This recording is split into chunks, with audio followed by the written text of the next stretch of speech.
n'avions pas le choix, c'était de la légitime défense. Au cottage, Ray veut savoir qui est-ce nous. Sharon est bien la dernière personne qu'il aurait soupçonnée. Sharon a voulu lui parler plusieurs fois de ce qu'elle ressentait. Ray veut qu'elle lui dise tout maintenant. Billy est chez Victoria, avec des plats à emporter chinois, il a pris ses mets préférés.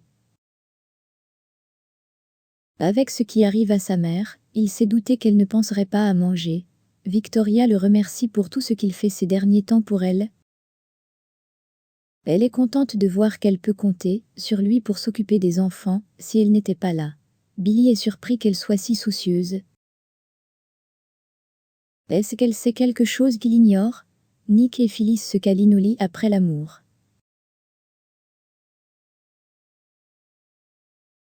Phyllis a encore plein d'idées pour fêter la Saint-Valentin. Nick l'embrasse tendrement.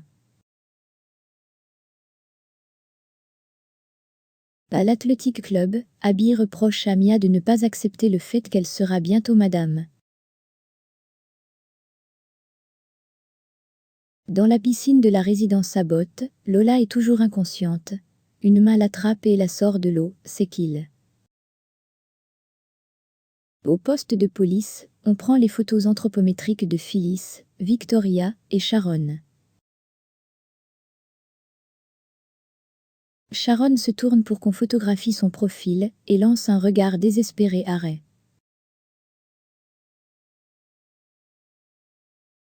À la piscine de la résidence Abbott, Kill est en panique. Il appelle les secours et suit leurs instructions. Lola a un pouls, mais il est très faible. Il la recouvre de son manteau et la supplie de se réveiller. On voit la boucle d'oreille de Mia tomber dans la neige.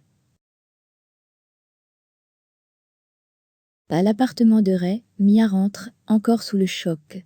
Elle retire son manteau et tente de se calmer.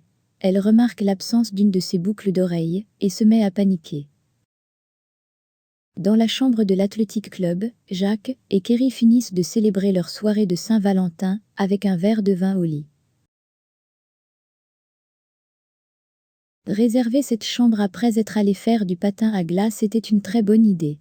Kerry déplore d'être aussi mauvaise en patin à glace alors que,